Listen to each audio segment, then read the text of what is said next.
नमस्कार। Class 12th accountancy का हमारा टॉपिक है कंसाइनमेंट अकाउंट। हमने अपने पिछले क्लास तक कंसाइनमेंट के रिलेटेड हमने एक क्वेश्चन ट्राई किया था, कुछ एंट्रियां समझी थी, कंसाइनमेंट अकाउंट बनाना सीखा था, अनसोल्ड स्टॉक निकालना सीखा था। हम कह सकते हैं हमने बहुत सारी चीज़ें कुछ हद तक क्लियर कर ली इस चैप्टर से रिलेटेड। जो मेजर कॉन्सेप्ट है वो हमने थोड़े बहुत समझा लिए हैं।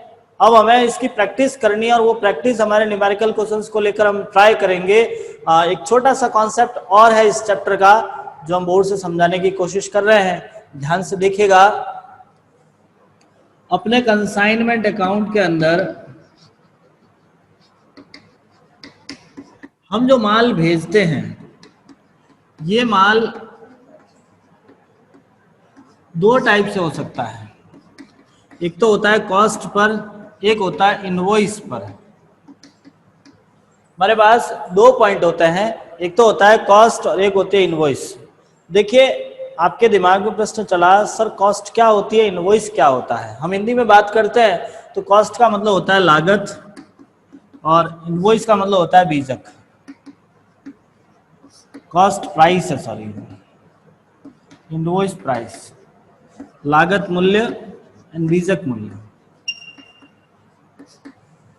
देखिए, लागत मूल्य बीजक मूल्य आखिरकार होता क्या है। तो हम जो माल भेज रहे हैं वो माल हमने भी खरीदा होगा या बनाया होगा, तो जितने में हमने खरीदा है या बनाया है वो हमारी कॉस्ट होती है। हम मान लीजिए कोई माल है, 100 रुपए का माल था जो हमने 100 रुपए में खरीदा है, तो हमारे लिए उसकी कॉस्ट होगी 100 रुपीज। एंड सेकेंड पॉइंट, हम उसे अपने कंसाइनी को भेज रहे हैं, हम उसके अंदर अपना प्रॉफिट जोड़कर भेजेंगे। बिना प्रॉफिट के आप माल बेचते ही नहीं हो। पहली बात तो यह, हमें अपना माल बेचना है, उसके लिए हम अपने कंसाइनी को ये पॉइंट क्लियर कर लेते हैं कि भैया आप हमारा माल 100 रुपए का माल, तो मैं कहता हूं तुझे 120 से नीचे नहीं बेचना है। हमारा गुड्स 100 रुपीज का था, जो आप उसे 120 रुपए में बेचना चाहते हो, that mean 120 rupees is our invoice price. Invoice price का मतलब होता है कि जब लागत मूल्य में लाभ जोड़ दिया जाता है, अपेक्षित लाभ जोड़ दिया जाता है, तो वो हमारे पास इनवॉइस प्राइस होती है। अब आप देखिएगा, यहां कुछ फॉर्मूला मैं क्रिएट करता हूं, cost equals to invoice price minus profit. एक छोटा सी बात है कि जब हम अपने बीजक मूल्य में से लाभ घटा देते हैं तो हमारे पास क्या बचती है, लागत की। सिंपल सी बात है, हमारा बीजक मूल्य का मतलब ही ये होता है invoice equals to cost plus profit. अभी मैंने एक डेफिनेशन बोली थी आपके सामने कि जब लागत मूल्य में अपेक्षित लाभ जोड़ दिया जाता है, लागत मूल्य में हम अपना प्रॉफिट जोड़कर बताते हैं, तो वही हमारा बीजक मूल्य होता है। हमने अपनी कॉस्ट के अंदर प्रॉफिट जोड़ के दिखाया है, वही तो हमारा बीजक मूल्य है। तो बीजक मूल्य का मतलब कॉस्ट प्लस प्रॉफिट, और यदि हम कॉस्ट निकाल रहे हैं तो इनवॉइस माइनस प्रॉफिट। सिंपल सी बात है, आपका प्रॉफिट यदि कॉस्ट में जोड़ देते हो तो बीजक मूल्य आएगा, और कॉस्ट में से यदि आपने इनवॉइस में से प्रॉफिट घटा दिया है तो आपके पास कॉस्ट आ जाएगी। तो ये एक छोटी सी कैलकुलेशन है आपका इनवॉइस और कॉस्ट से रिलेटेड है। अब हम इसको थोड़ा डीपली समझते हैं कि हमारे पास प्रॉफिट किसका दिया हुआ है, कॉस्ट किसके दी हुई, मतलब इनवॉइस क्या दिया हुआ, वो सारी चीजें हम थोड़ा सा क्लियर करते हैं। आप चाहो तो मेरे साथ बोर्ड से लिख दीजिएगा।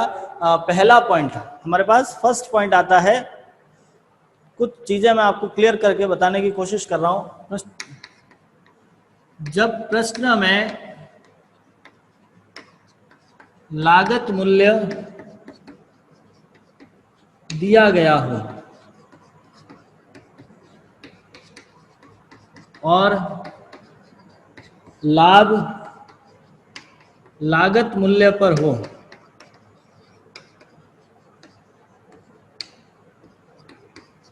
ये हम निकाल रहे हैं, लाभ की गणना कर रहे हैं, लाभ की गणना कर रहे हैं। यदि किसी प्रकार का प्रॉफिट निकालना है तो उसके लिए हम ये काम करेंगे।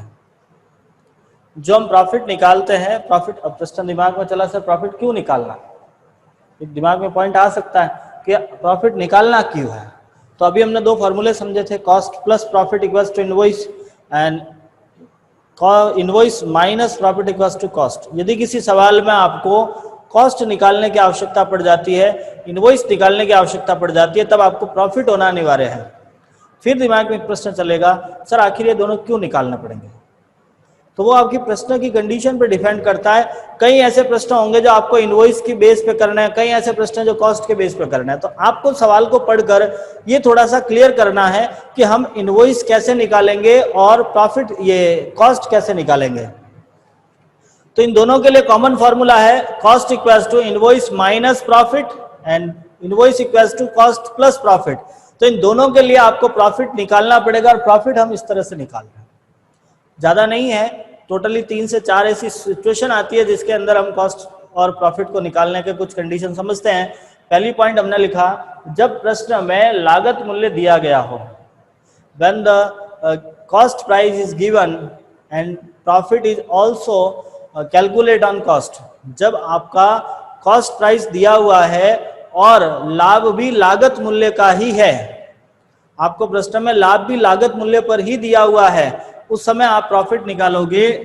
Profit equals to cost into rate by 100।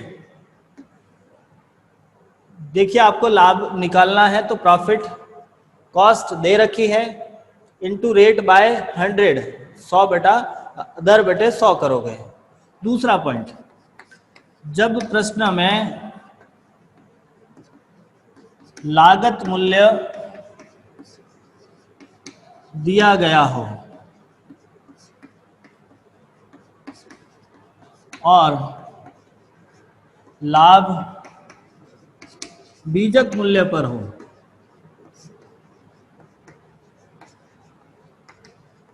जब प्रश्न में लाभ तो लागत मूल्य पर बीजक मूल्य पर दिया है लेकिन दे रखी है कॉस्ट, सवाल में आपको प्रॉफिट निकालना है और लागत मूल्य दिया हुआ है लेकिन लाभ बीजक मूल्य का हो, ऐसी स्थिति में आपको क्या करना है, profit equals to cost into rate by. अब आप समझने की कोशिश करना कि आपको कॉस्ट दी हुई है, आपको कॉस्ट दिया हुआ है, आपको प्रॉफिट निकालना है और प्रॉफिट दिया है आपको बीजक मूल्य का। ऐसी कंडीशन में आपको थोड़ा सा एज्यूम करना होगा। जैसे हम एक प्रश्न समझते हैं, यूं डायरेक्टली समझ नहीं आए तो आपको एक सवाल समझाते हैं, सवाल समझेगा। मैं एक प्रश्न लिखता हूं, ए ने 10,000 रुपए लागत या ए ने 12,000 रुपए लागत का माल बी को बीजक मूल्य में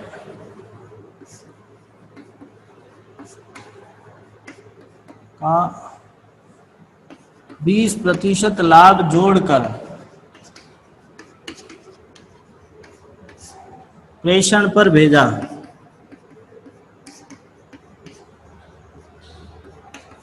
ये मान लीजिए आपका सवाल है कि ए ने 12,000 रुपए की लागत का माल बी को बीजक मूल्य का 20% लाभ जोड़कर प्रेषण पर भेजा है। अब आपका देखिए यहाँ पे मान लीजिए आपको लिखा बीजक मूल्य ज्ञात करो, बीजक मूल्य ज्ञात करो। तो समझना आप, यहाँ पे आपको लागत दी हुई है, लाभ किसका निकालना है, बीजक मूल्य का, लेकिन सवाल में तो लाभ बीजक मूल्य तो है नहीं। तब यहाँ पे हम मानते हैं, माना बीजक 100 रुपए है तो लाभ कितना होगा 20, क्योंकि बीजक मूल्य का 20% 20 रुपए। आपके पास लागत कितनी आएगी, बीजक माइनस लाभ करोगे तो आपकी लागत आएगी। एक सिस्टम अभी हमने समझा था, अभी एक फॉर्मूला देखा था, cost equals to invoice minus profit. तो यहाँ पे आपको कॉस्ट निकालने के लिए माइनस करना है, तो आप याद रखिएगा इस कंडीशन में आपको ये वाला फॉर्मूला यूज करना है कि जब लागत मूल्य दिया गया हो और लाभ बीजक मूल्य पर निकालना हो, लागत मूल्य दिया है और लाभ बीजक मूल्य का हो, ऐसी कंडीशन में आप फॉर्मूला लगाओगे profit equals to cost into rate by 100 minus rate. Rate minus 100 minus rate करना आपको, ठीक है। नेक्स्ट तीसरी कंडीशन समझते हैं। देखिए ये सारी चीजें आप जब सवाल करोगे तब थोड़ा इजीली समझ आएगा, अभी फिलहाल आपको इसको देखना है, समझने की कोशिश करनी है। थर्ड कंडीशन, जब प्रश्न में बीजक मूल्य दिया गया हो और लाभ बीजक मूल्य पर हो,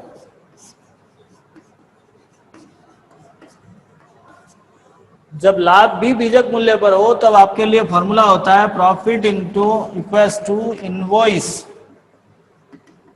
इनटू रेट बाय 100, ये आपके लिए फॉर्मूला होता है। नेक्स्ट एंड लास्ट कंडीशन, उसके बाद हम सवाल स्टार्ट करेंगे। आपकी लास्ट कंडीशन आती है जब प्रश्न में बीजक मूल्य दिया गया हो और लाभ लागत का हो। देखिए ये जो कंडीशन है वो सबसे ज्यादा पूछा जाता है आपके 90% सवाल में यही कंडीशन दे रखी होगी, इसीलिए आपको इसको समझाना। मुझे ये चारों को समझाने का बेसिक यही था कि इसी के अंदर आपको ये ज्यादातर पूछा जाता है। आपका फॉर्मूला रहता है profit equals to invoice into rate by 100 plus rate, ये आपको करना है। एक बार देख लीजिएगा, हम सवाल के माध्यम से इसको समझाने की कोशिश करेंगे, ठीक है। आप चाहो तो इसका स्क्रीनशॉट ले लो। देखिए हमारा नेक्स्ट सवाल हम स्टार्ट करते हैं। आपको अपने स्क्रीन पे एक सवाल नजर आ रहा है, प्रश्न संख्या 3। इस सवाल को हम थोड़ा सा सॉल्व करने की कोशिश करेंगे। वैसे ये बुक का प्रश्न है, आपके पास यदि बुक है तो आप बुक को खोल के देख सकते हो। बुक का प्रश्न संख्या है आपके पास में 3 और पेज नंबर है वही 102, 103 पे 101 पे जो प्रश्न लिखा हुआ है। भरत साइकिल लिमिटेड अजमेर ने चित्तौड़गढ़ के चंद्रा साइकिल स्टोर को निम्न शर्तों पर अपना प्रतिनिधि नियुक्त किया। देखिए आपके भरत साइकिल आपके पास कंसाइनर है और चंद्रा साइकिल आपके कंसाइनी है। हम बात करते हैं, कुछ शर्तें रखी है। पहली शर्त आपके सामने है, प्रेषणी बीजक मूल्य पर या उससे अधिक पर माल बेचा जा सकता है। आप अपना गुड्स इनवॉइस प्राइस और इनवॉइस प्राइस से ज्यादा में भी बेच सकते हो। लिखा प्रेषणी को बीजक मूल्य पर 5% व उससे अधिक 20% कमीशन दे होगा। आपको इनवॉइस प्राइस पर 5% और उससे ज्यादा बेचने पर 20%, मतलब यहाँ पर आपके 2 कमीशन है, ऑर्डिनरी और ओवरराइडिंग कमीशन। नेक्स्ट पॉइंट, प्रेषणी पर 2 माह बाद एक देय विपत्र लिखा जाएगा जो बीजक मूल्य का 60% होगा। ये एक एडवांस अमाउंट है।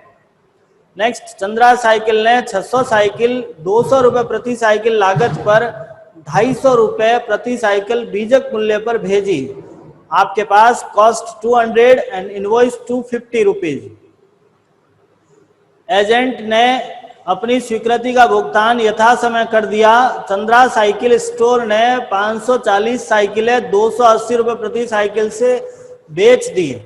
ये आपकी सेल से 540 साइकिलें बेची है। उसने विक्रय व्यय 1250 रुपए व शेष राशि बैंक ड्राफ्ट द्वारा भेज दी। अंत में लिखा आपको बचे हुए स्टॉक का वर्षा से हुई क्षति के कारण 80% पर मूल्यांकन किया गया। ये देखिए वैल्यूएशन किया है आपने, जो 80% पे किया है। जो आपका अनसोल्ड बचा था उसका वैल्यूएशन 80% पे किया है। यहाँ आपको दोनों की बुकों में एंट्री करनी है, अकाउंट बनाने हैं। Just we are trying. देखिए अब हम बनाते हैं अपनी कंसाइनर और कंसाइनी की book. Question number 3, in the books of consignor, और कंसाइनर आपको भरत दिया हुआ है। पहला अकाउंट बनाओगे कंसाइनमेंट अकाउंट।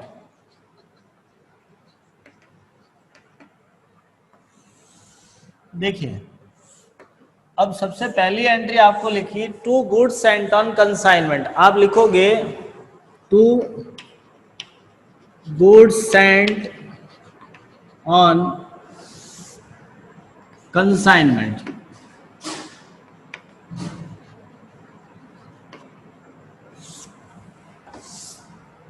ठीक है, अब आपने यहां से 600 यूनिटें भेजी है 200 रुपए पर यूनिट के हिसाब से। हमने यहां से 600 यूनिट भेजी है 200 रुपए के हिसाब से। तो आपका देखो ये अकाउंट कॉस्ट के बेस पे होता है। जब तक सवाल में ये लिखा नहीं गया है कि लेखा बीजक मूल्य पर करो, तब तक आपके सारे सवाल कॉस्ट के बेस पर ही करने हैं। हमको पृष्ठ में बीजक मूल्य पर लेखा करने के लिए पृष्ठ में लिखा जाता है। तो हम यहाँ पे अकॉर्डिंग टू कॉस्ट इसकी कैलकुलेशन करेंगे। We are send the goods 600 unit and the cost of per unit equals to 200, so our total amount is 1,20,000। आपका टोटल अमाउंट हो गया 1,20,000। 1,20,000 कहां से आए? तो 600 यूनिट भेजी है 200 रुपए के हिसाब से। ठीक है, उसके बाद आपको लिखा कंपनी ये हाँ एजेंट ने अपनी स्वीकृति का भुगतान यथा समय किया। माल बेच रहा है बाय चंद्रा। चंद्रा ने अपना माल बेच दिया है और वो बेच रही है 540 साइकिलें बेची है 480 रुपए के हिसाब से। 540 साइकिलें हैं 480 के हिसाब से अमाउंट होता है 1,51,200 रुपए। 540 इंटू 480 रुपए करोगे आप, ये अमाउंट यहां से आया 1,51,200 रुपए आपका अमाउंट बन गया है। ठीक है, उसके बाद चंद्रा ने कुछ सेलिंग एक्सपेंसेस किए हैं। टू चंद्रा एक्सपेंसेस पे किए उसने 1250 रुपए के। चंद्रा आपके एक्सपेंसेस पे कर रही है 1250 रुपए के। ठीक है, इसके अलावा और कोई ट्रांजैक्शन है नहीं। हम यहाँ पे कमीशन की कैलकुलेशन करते हैं। आप देखोगे कमीशन कैसे निकालना है आपको। यहाँ पे आपको दो प्रकार के कमीशन निकालने हैं, ऑर्डिनरी और ओवरराइडिंग। पहला कमीशन लिखते हैं, वर्किंग नोट बनाएंगे हम।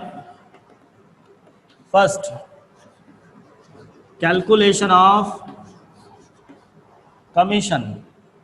हमने लिखा कैलकुलेशन ऑफ कमीशन, जिसमें फर्स्ट आता है ऑर्डिनरी कमीशन। देखिए आपको स्टार्ट में लिखा हुआ है कि बीजक मूल्य का 5% और उससे अधिक पर 20%। According to questions we are calculate the commission. Our first commission is ordinary and the ordinary commission is allowed on invoice price is 5%। आपको क्लियर लिखा हुआ है कि बीजक मूल्य का 5%। हम यहाँ पे ये समझते हैं हमने टोटली 540 यूनिटें बेची है जिसका बीजक मूल्य था 250 रुपए। दिमाग में जस्ट एक प्रश्न क्रिएट हुआ कि सर आपने 540 कहाँ से लाए? तो 540 बेची हैं। 250 स्टार्ट जब आप सवाल कर रहे हो वहीं लिखा हुआ है कि 200 रुपए लागत 250 रुपए बीजक मूल्य पर माल भेजा है। तो our invoice price is 250 and sold unit equals to 540। इन दोनों का मल्टीप्लाई करोगे आपके पास इनवॉइस प्राइस आएगा 1,35,000। 1,35,000 का 5% आपका ऑर्डिनरी कमीशन होता है 6,750 रुपए। नेक्स्ट आगे के दूसरा कमीशन देखोगे ओवरराइडिंग।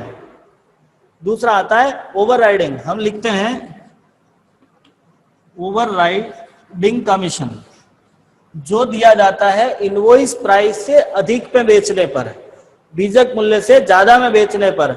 आपने टोटल यूनिट बेची है 540। ठीक है, अब आपका इनवॉइस प्राइस है 250। आपका इनवॉइस प्राइस है 250 और आप बेच रहे हो 280 रुपए में।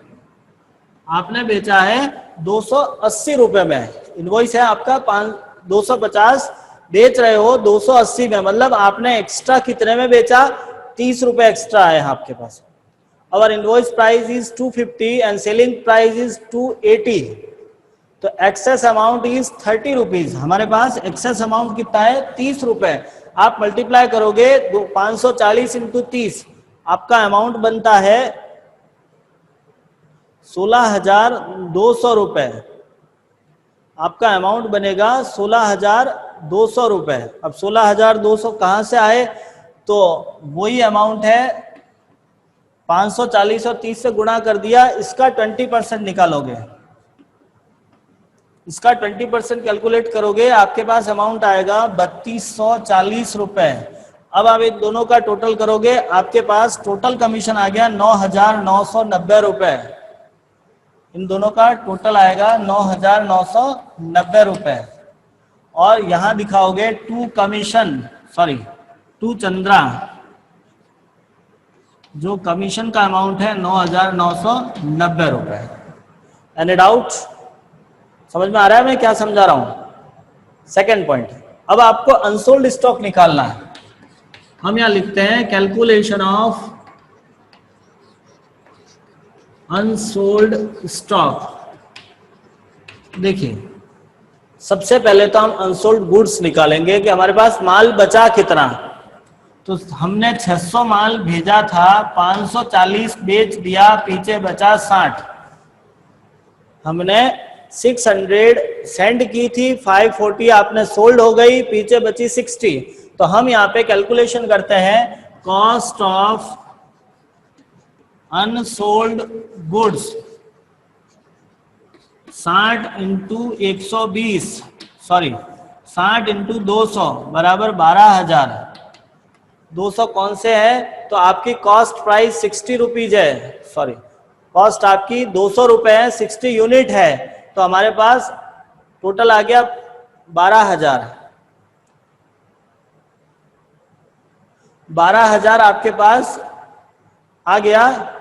अब आप यहां पे काम करोगे, 12,000 में से एक्सपेंसेस ऐड होते हैं, लेस होते हैं। यहां से एक्सपेंसेस ऐड करने हैं। हमारे पास यहां पर कोई कंसाइनर का एक्सपेंसेस दिया हुआ नहीं है।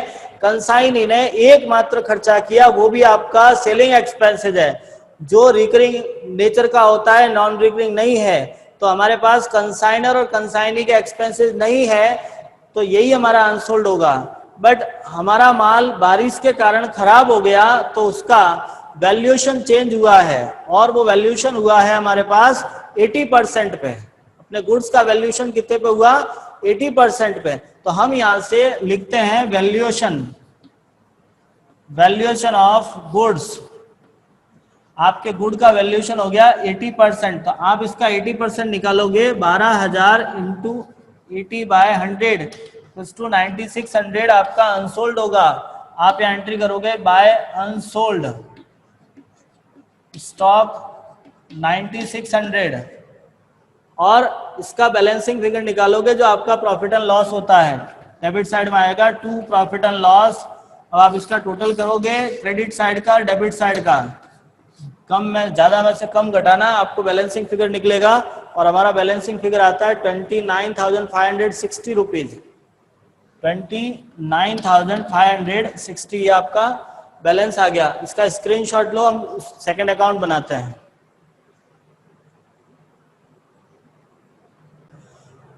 नेक्स्ट आपको चंद्रा का अकाउंट बनाना है। हम अकाउंट बनाते हैं चंद्रा।